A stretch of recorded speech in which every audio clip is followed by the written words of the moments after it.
Senator Lito Lapid, pinaniniwalaang isa ngayon sa financer ni suspended Bamban Tarlac Mayor Alice Guo matapos ma-freeze ang lahat ng bank accounts, assets at property nito. Lito Lapid, masyadong obvious na ayaw masara ang Pogo dahil aniya ay hindi siya pabor na ipasara hanggat legal umano ang operasyon ng Pogo sa iba't ibang lungsod ng ating bansa. Pero bago ang lahat, please do subscribe to my YouTube channel for more updates. Kasama si Senator Lito Lapid sa mga bumoto na hindi dapat ipasara ang Pogo saan mang lugar sa Pilipinas hanggat may permit to operate umano ito. Pero kung tutuusin ay wala ng Pogo Hub ngayon ang hindi pinamumugaran ng human trafficking, illegal na droga at iba pang di kanais-nais na mga aktibidad. Kaya mas maiging mapasara o matutal ban na lang ang lahat ng ito. Katwiran kasi ni Senator Lito Lapid ay sayang naman umano dahil kumita din ang gobyerno dito at nagkakaroon ng trabaho ang mga tao. Pero ang totoo ay itong si Lito Lapid at mga kasabwat niya ang may malaking benepisyo mula sa Pogo. Samantala, Mayor Alice Guo, posible umanong sinusuportahan ngayon ni Senator Lito Lapid at ng ilan pang kasabwat nila lalo pat na freeze na lahat ng bank accounts ng Mayora, pati assets at malalaking properties niya.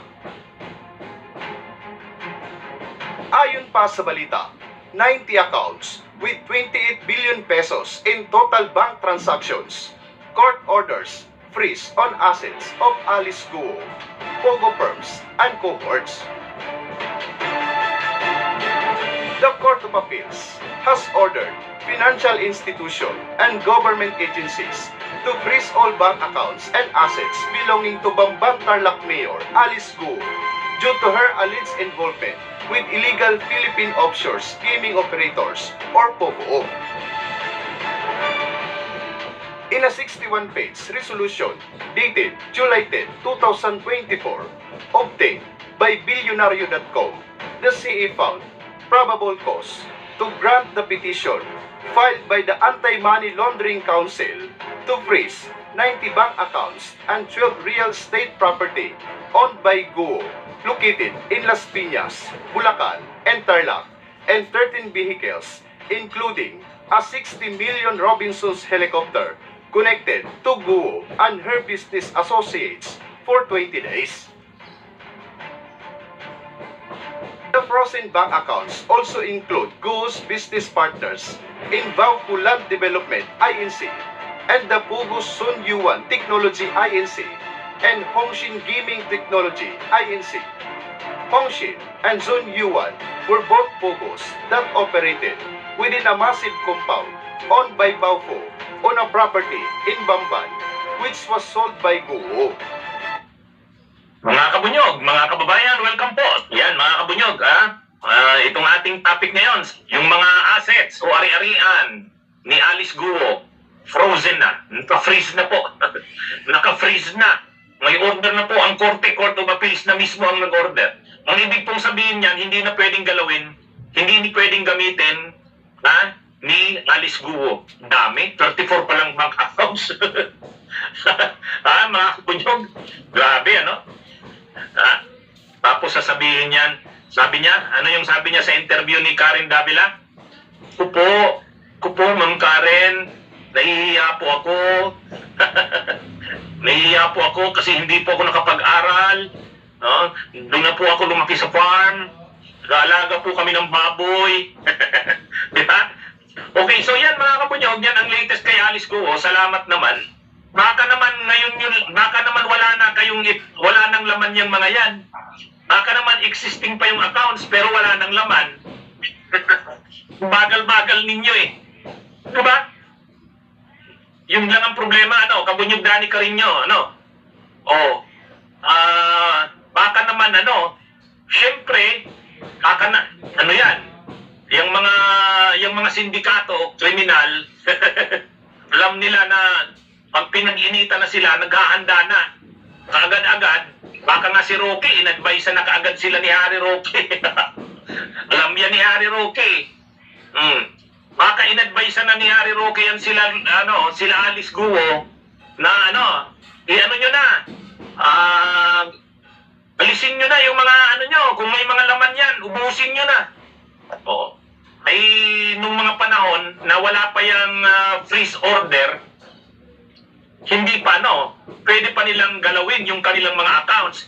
Ngayon, naglabas ng order ang Court of Appeals, inaprubahan na yung request o petition ng AMLAC, Anti-Money Laundering Council, para sa pag-i-issue ng freeze order. Kaya lang, ngayon lang nagkakabisa yung freeze order na yan. Paano kung na yan, inalis na yung mga laman yan? Ha? Paano kung inalis na ang laman yan? Yun lang. Anyway, ang balita po ngayon yan nga, frozen na yung mga assets ni Alice Guo.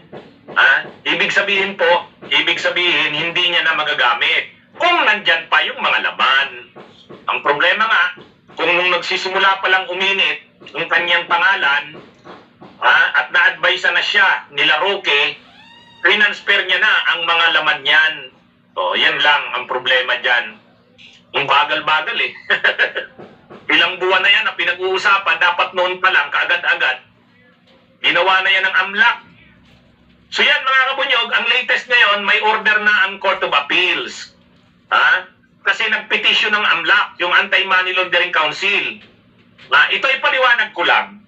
Ano po ba tong sa AMLAC na to? Yung termino po dyan na laundering, Anti-Money Laundering Council, AMLAC. Laundering dyan na term, laba, laundry. Anong ibig sabihin ng laundering? Kasi ngayon, isa sa mga sa buong mundo, isa sa laganap na kaso na ang money laundering. Ang ibig sabihin ng money laundering, ang dami ng criminal activity sa buong mundo. Mga drugs, human trafficking, lahat ng samaan sa mundo. Lahat ng mga illegal, lahat, kidnapping, kidnapuransa, mga ganyan. Drugs, terrorism, lahat yan. Lahat yan. Kayo, halimbawa, sa kidnapping for ransom, nangigidnap ng mga kilalang taong mayayaman, tinutubos, o di galing sa masama ang pera. Ganon din yung mga drugs, o galing din sa masama ang pera na yan. Pero ang ginagawa ng mga taong involved sa mga criminal activities, ang yaman-yaman na nila, ang dami nilang pera, ang ginawa nila dyan, linalabahan nila. Yan yung laundering, linalabahan. Anong ibig sabihin ng linalabahan? Halimbawa, sa Pilipinas, legal ang pogo. Kasi ginawang legal ni Duterte. Di ba? Ginawa ni Duterte legal ang pogo. Online offshore gaming. Offshore. Philippine offshore gaming. Nandito, itong mga pogo, ginawang legal ni Duterte. Ibig sabihin, kung mayroong mga negosyante na mag-i-invest sa Pogo, hindi bawal yon kasi legal naman yung Pogo. Ginawa ng legal ni Duterte. Kaya lang, ang mga perang ini-invest galing sa criminal activities. Galing sa ibang bansa. Drugs, kung ano-anong mga illegal doon. Tapos, ilalagay sa Pilipinas sa Pogo, legal na. Ang nangyari doon sa illegal na pera, nauugasan siya. Kaya yan yung money laundering. Yan yung money laundering. So ngayon, malinaw, sa mga ebidensyang lumalabas, itong si Alice Guo, marami siyang mga kasosyo. Going to give that a shot. Now, I've been exploring animation on the iPad for quite a while, using many different apps here and there, and it has a decent amount of work, something that has a decent amount of lifestyle. But what if that isn't enough to fulfill you as an na mga wanted sa iba't ibang lugar, sa Taiwan, sa Singapore, marami. Mga shady ang pagkatao, nakakaduda. So, dahil nakakaduda ang pinagmumula ng pera, pwedeng ang tawag dyan, i-flag. Yan, i-flag. Anong ibig sabihin ng i-flag? Parang nakakaduda yung transaksyon na yung pera na yan, parang galing yan sa illegal, i-flag yan. I-flag yan. Kaya naka-flag. Pina-flag yan ng AMLAC.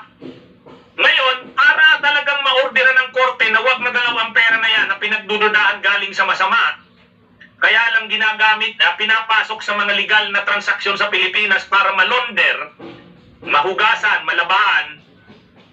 Ang ginagawa ng AMLAC, nagpipetisyon sa korte ng freeze order para hindi magalaw. Yan yung ginawa ngayon kay Alice Guo. Dahil marami na ng mga ebidensya na ang si Alice Guo ay kapartner ng mga kilala sa mga illegal na aktibidad sa ibang bansa. Ang kanyang pogo dito ay ginagamit para malonder, mahugasan, maging legal. Ano, mga kabunyog, maging legal. Kasi legal yung pogo sa Pilipinas eh. Ginawa ni Duterte legal. O di yung mga investments na pumapasok dyan, legal na. Kaya lang, dahil galing sa illegal ang mga pera, yan pumapasok ang Anti-Money Laundering Council. Oh, kaya po yan, na-freeze.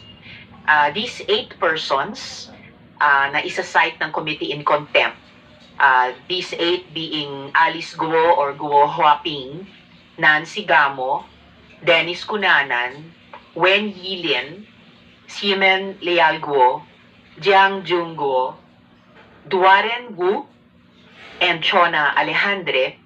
The chair has ruled to cite them in contempt. Pagkatapos ng hearing, susulatan ng chair ang Senate President. Once i-affix ni Senate President yung citing in contempt ng chair, in effect, masaset into motion na yung pag-issue ng warrant of arrest. So it is in effect, good Senate President pro tempore, the same legislative or investigative action, pero ganun yung magiging step sa process na iyan. Thank you, Sen Jinggoy. And just to repeat for the record, for sure, on this matter of contempt for the 8 named resource persons, they are cited in contempt ISO rule.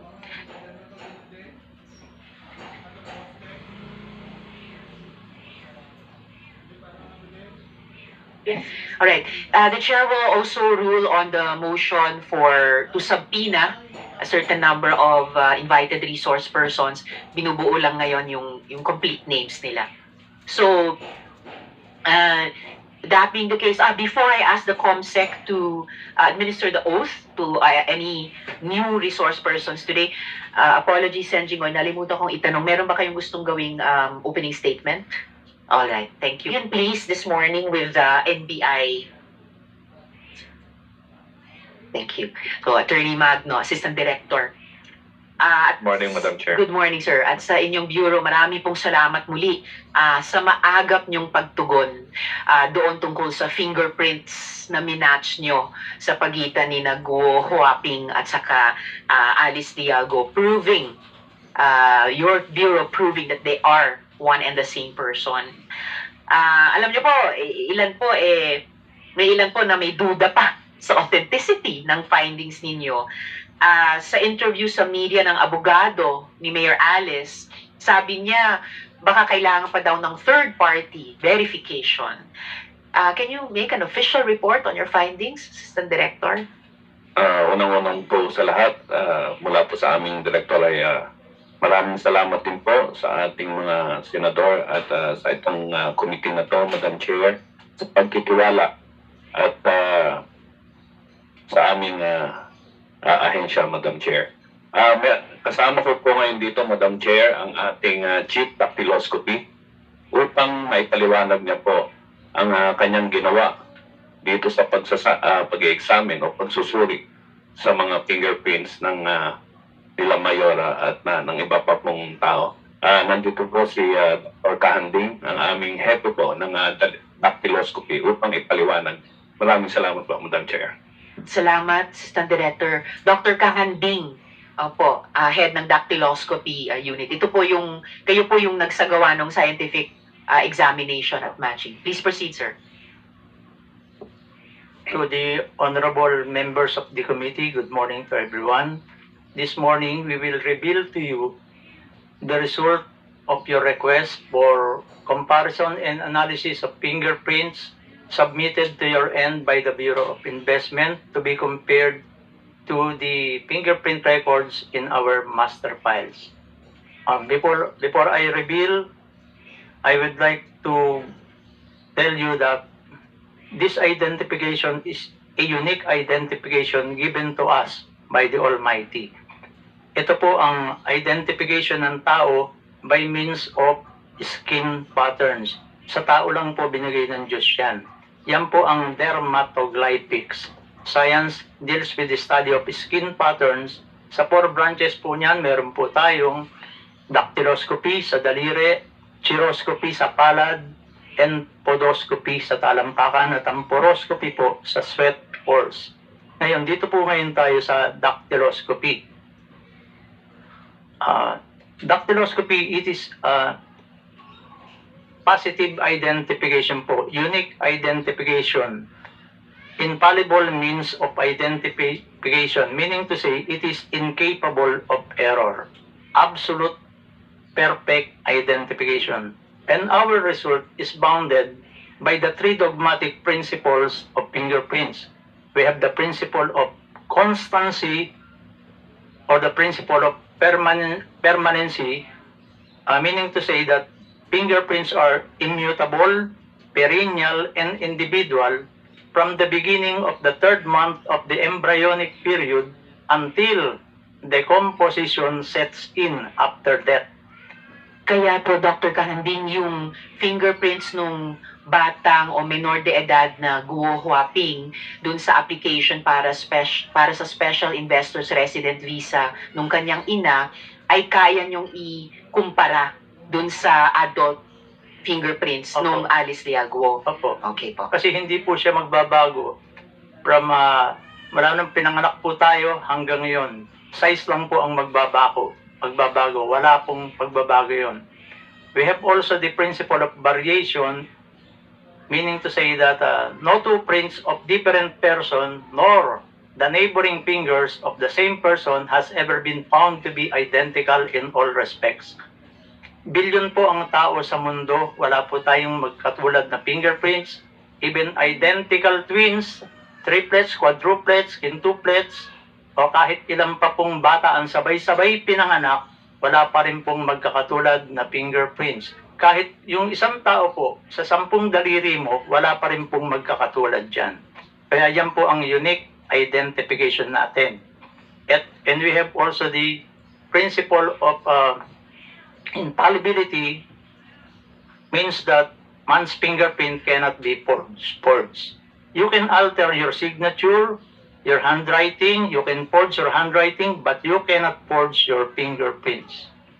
Katunayan po, ang China po, ang isa sa pioneer ng fingerprint identification, yung kay Emperor Tenzin of China, 246 BC, siya po ang nag-introduce ng fingerprint. Ginagamit po yan in signing of contracts, documents, signature. Yan po ang best signature na hindi mapo-forge. Kaya po sa findings namin, we are 100% sure na tama po at tinatanggap po ang findings ng NBI ever since sa lahat po ng court dito po.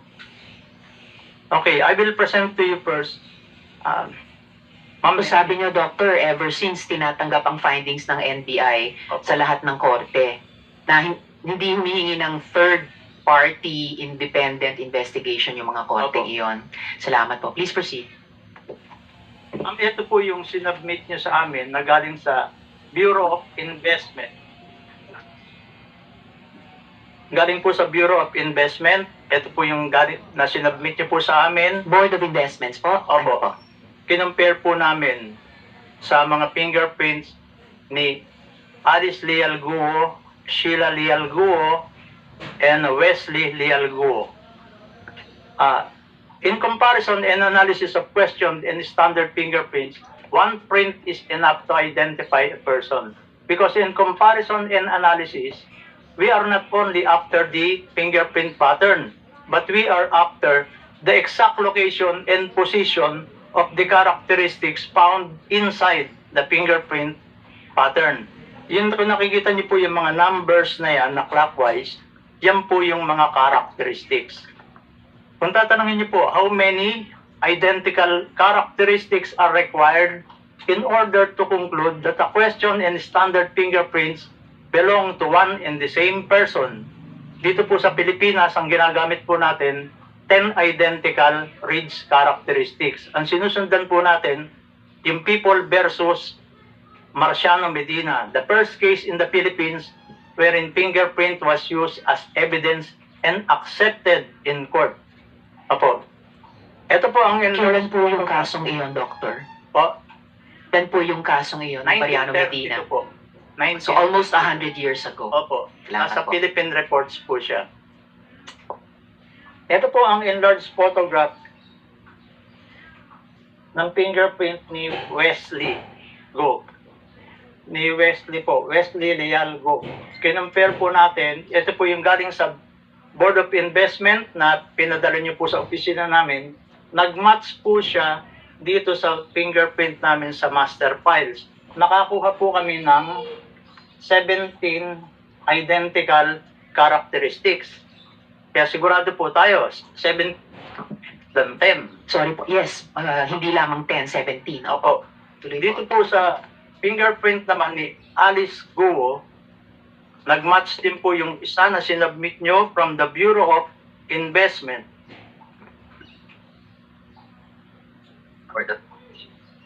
Ito po, yung sinubmit nyo po from Bureau of Investment. Board of Investment po, Okay. Doctor. At ito po yung kay Alice Leal Guo, nasa amin pong master files, nakakuha po kami ng 11 points. Yan naman po sa pagtatanong nyo, para ma-confirm po natin ang kanyang identity, meron po kaming enlarged photograph ng fingerprint ni Alice Guo na compare po namin doon sa fingerprint na alien fingerprint card na March 28, 2006 na compare po namin. Nakakuha po kami ng 18 identical ridge characteristics. Kaya sure po tayo ngayon na si Alice Guo po at si Guo Waping ay isang tao lamang po. Si Wesley, ganun din po. Si Wesley Guo at si Guo Xiang Dian ay isang tao lang po. That's the end of our presentation. Thank you very much. Maraming salamat po, Dr. Kahanding. So, hindi lamang pala yung totoong identity ni Alice Dialgo ay napatunayan ninyo na pareho siya kay Guo Huaping, pati po yung identity ni Wesley Dialgo, na siya yung totoong, yung Chinese name niya. And both by more than the 10 required characteristics, kundi by 18, kay Mayor Alice Guo at by 11 po ba? Or 17? 11 po. 11 kay Wesley Leal Guo. So siguro, may mahanap pa bang May mahanap pa bang third party verification na magdi-dislodge dun sa findings nyo? Kung meron po kayong isasubmit pa, pwede po namin examinin anytime. Sige po, magtatanong ang komite kay Emperor kung Opo. meron pa silang mas Opo. matibay pa Emperor sa Tengshi findings po nyo. of China. And First ruler in China. yes, 300 plus Opo. years before Christ. Hindi nga malabong suportahan si Mayor Alice Guo ng mga taong kakampi nila sa Pogo business. Ano ang inyong masasabi sa usaping ito? Just leave your comment and opinion below. Maraming salamat!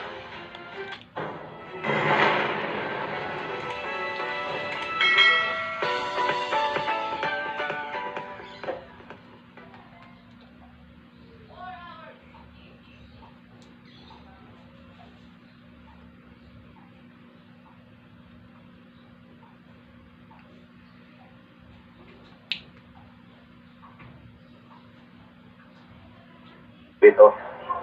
By the way, si Pangulong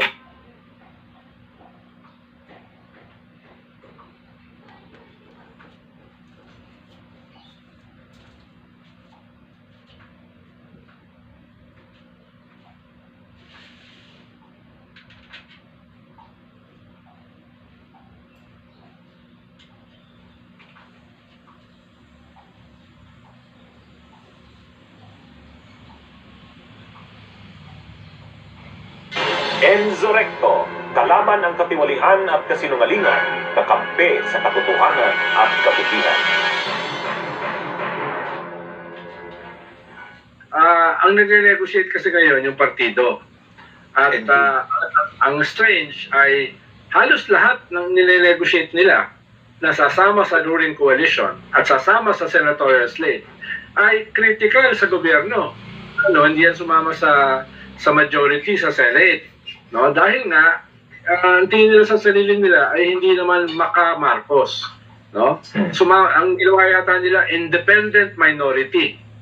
Hindi rin sila sumama dun sa minority ni Coco at saka ni Risa, pero nagbuo sila ng bagong criteria o bagong brand na independent minority. Dahil ayaw din naman nila sumama sa majority na clearly ang sinusuportahan yung presidente. So doon pala makikita mo na yung ganung klaseng tumating nila. Tapos yung Villar naman, nakasama rin sa Nationalista Party, ayun yung nagsabi na bakit ipapatawag si Kibuloy sa Senate hearing, no?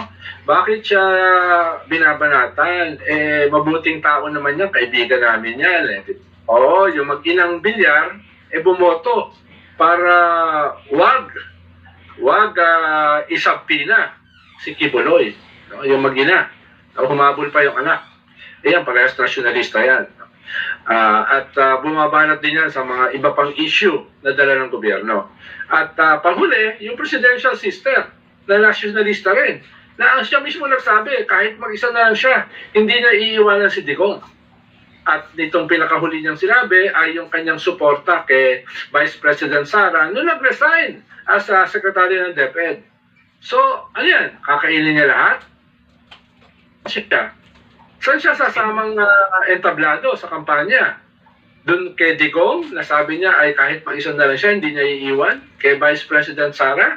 Kaya ang strange, hindi lang yung Cayetano, ang strange yung buong nationalista. Kahit tanggapin yan sa administration slate, immediately after ng election, malinaw naman kung saan po position yung mga yan. Kung sino ang lamang, no, sa presidential preferences going into 2028. No? Yung hindi kasama sa erroneous, hindi rin kasama sa margin of error. Clearly, wala namang ganung kandidato yung administrasyon, kaya alam mo na kung saan sila pupunta afterwards. Napakahalaga ng Senado. Napakahalaga. Wala namang budget na ipopropose ang House, ang Kongreso, na hindi maaprubahan kung hindi aaprubahan ng Senado. Kalawa, yung mga treaties natin, yung mga tratado natin, ang Senado lamang ang pwedeng gumawa niyan. Sila rin ang pwedeng mag-unmake ng mga tratado. Ikatlo, yung usapin sa impeachment. Kung meron mang i-impeach na opisyal ang Kongreso, halimbawa, Chief Justice, o kaya halimbawa ay Presidente, ang magko-convict, ang magpapasya, kung siya ay talagang tatanggalin, ay Senado. No? Kung magkakaroon ng gera, Senado ang magpapasya, di ba? So, at yung mga hindi naman formal, yung Senado, usually, diyan ang gagaling yung mga ambisyoso na gusto maging presidente. Hindi ko sasabihin na training ground, breeding ground nila. Diyan sila nagsisimula. Kaya napakahalaga. Tapos ipapamana mo lang yung position. Essence ng democracy kasi is democratization of power, di ba? Yun ang essence ng demokrasya. Bahagi ng democratization na yan ay hindi lamang sa kapangyarihan democratization sa kayamanan. Yun yung problema sa atin Kaya hindi democratic yung pagkalat ng kapangyarihan dahil hindi rin democratic yung paghawak ng kayamanan. Kaya syempre, yung may mga monopolyo sa kayamanan, sila yung magkakaroon ng monopolyo sa kapangyarihan. Kaya kailangan baguhin natin yung konsepto natin ng demokrasya. Dahil yung sinasabi nila, hindi, nagbobotohan naman. Malaya namang bumoto. Malaya namang ibenta yung boto. So, demokratiko yung ating sistema. Ang tunay na demokratic sistema ay dinedemocratize. Hindi lamang yung political power, kung hindi yung kayamanan. No? Hanggat hindi nangyayari yan, hindi tunay yung demokrasya. Medyo unfair naman yung ganong banat kay Senator Trillanes. No? Malinaw naman kung saan siya nanggagaling. Ang sinasabi niya, merong existential threat sa ating at least yung uri ng demokrasya na meron tayo ngayon. Yun yung sinasabi niya. May existential threat yan. in spite of its imperfections, no, ay yan yung meron tayo at this point. At yan yung sistema na nag-resist sa aggression ng isang foreign power katulad ng China sa loob ng ating bakuran. So, dalawa yung pinanggagalingan niya. No? Merong sa loob ng bansa ay merong threat, no, na hindi lang siya simpleng threat. No? Siya ay napakalakas na threat na kung hindi natin yan susugpuin o lalabanan, ay yung ating sistema as we know it ay talagang guguho. Ibig sabihin, yan ay pwedeng pumunta sa isang mas madugo, no? Mas corrupt, mas maka-China na gobyerno, no? Maka-pro-China. So, yun yung sinasabi niya. Ikalawa ay sinasabi niya ay dapat tingnan natin yung gobyerno na cup half full, half empty. At yung cup half full dyan ay halimbawa yung foreign policy. No? Yung foreign policy na yan. Isa yan dun sa mga elemento na kailangan suportahan. Lalo na ngayon na meron tayong kalaban na foreign power.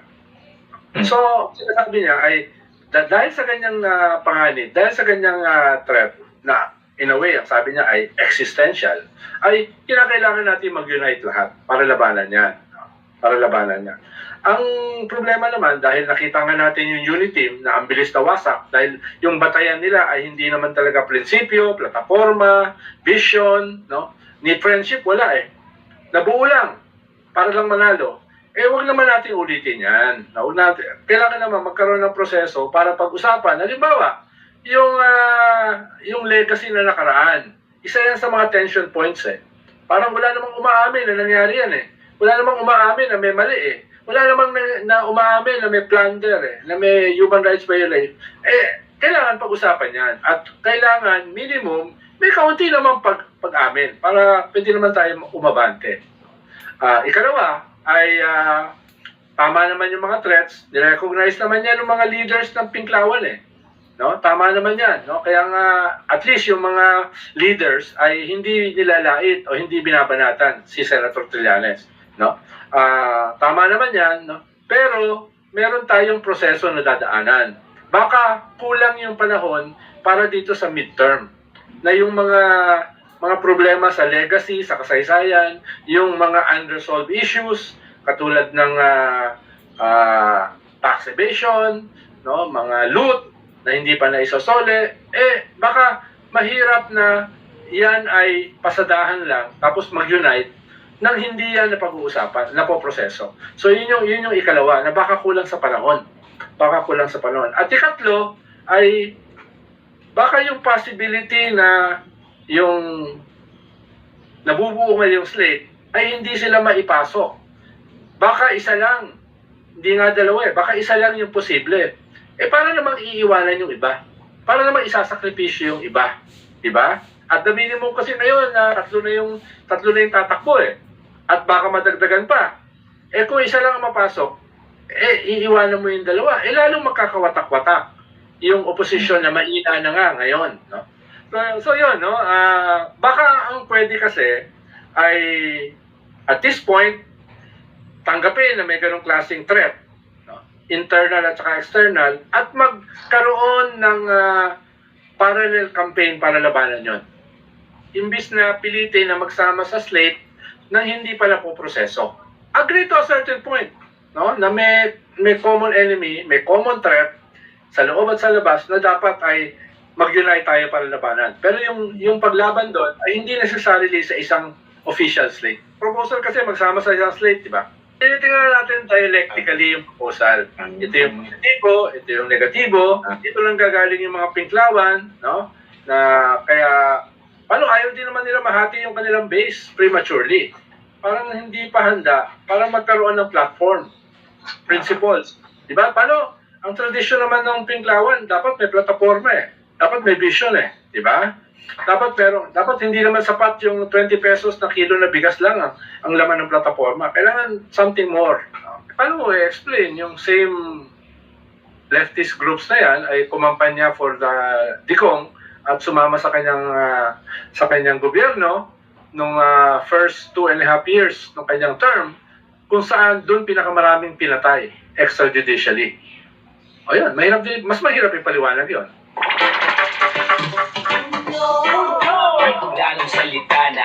ibig sabihin dito